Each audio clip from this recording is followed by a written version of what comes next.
Hello மக்களே, நான் உங்க சிவா பேசுறேன். வீடியோ ஸ்கிப் பண்ணாதீங்க, முழுமையாக பாருங்க. விழிப்புணர்வு வீடியோ.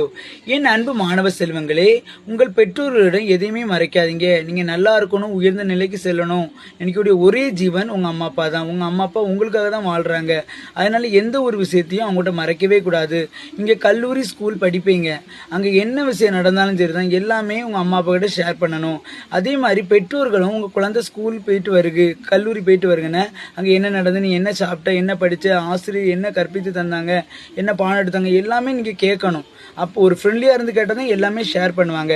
அதே மாதிரி என் அன்பு மாணவ செல்வங்களே, உங்களுக்கு ஒரு ஜென்ஸ் டீச்சர் வந்து டீச் பண்ணுறாங்கன்னா அவங்களோட கேரக்டர் பிஹேவியரில் வந்து ராங்காக இருந்தால் உடனே நீங்கள் வந்து உங்களோட கிளாஸ் டீச்சர், தலைமை ஆசிரியர்கிட்ட வந்து இன்ஃபார்ம் பண்ணணும். அது மட்டும் இல்லாமல் உங்கள் அம்மா அப்பா கிட்ட உடனே சொல்லிடணும். அந்த ஜென்ஸ் டீச்சர் வந்து உங்களுக்கு வந்து நான் மார்க்கு கேட்பேன் அப்படி இப்படி என்ன பயம் காட்டினாலும் அசரவே கூடாது. உடனே உங்கள் அம்மா அப்பாட்ட சொல்லிடணும். சரியா? உங்கள் அம்மா அப்பா தான் உங்களை கஷ்டப்பட்டு படிக்க வைக்கிறாங்க, நீங்கள் நல்லா இருக்குன்னு நினைக்கிறாங்க. சரியா? அதனால நீங்கள் வந்து உடனே ஷேர் பண்ணிடணும். அது மட்டும் இல்லாமல் இப்போ இது ஒரு சில கேடுகட்ட ஆசிரியர் இப்படி இருக்கனால தான் எல்லா ஆசிரியர்களும் கெட்ட பேர். நானும் ஒரு ஆசிரியர் தான், அதனால நான் சொல்கிறேன். இப்படிப்பட்ட ஆசிரியருக்கு வந்து அவங்களோட கல்வி தகுதி வந்து ரத்து செய்யப்படணும். அவங்களுக்கு தகுந்த தண்டனை கிடைக்கணும். இதே மாதிரி எந்த ஒரு ஆசிரியர் தப்பு பண்ணக்கூடாது. யூடியூப், இன்ஸ்டாகிராம்லாம் பார்த்தா ரொம்ப மன கஷ்டமாக இருக்குது.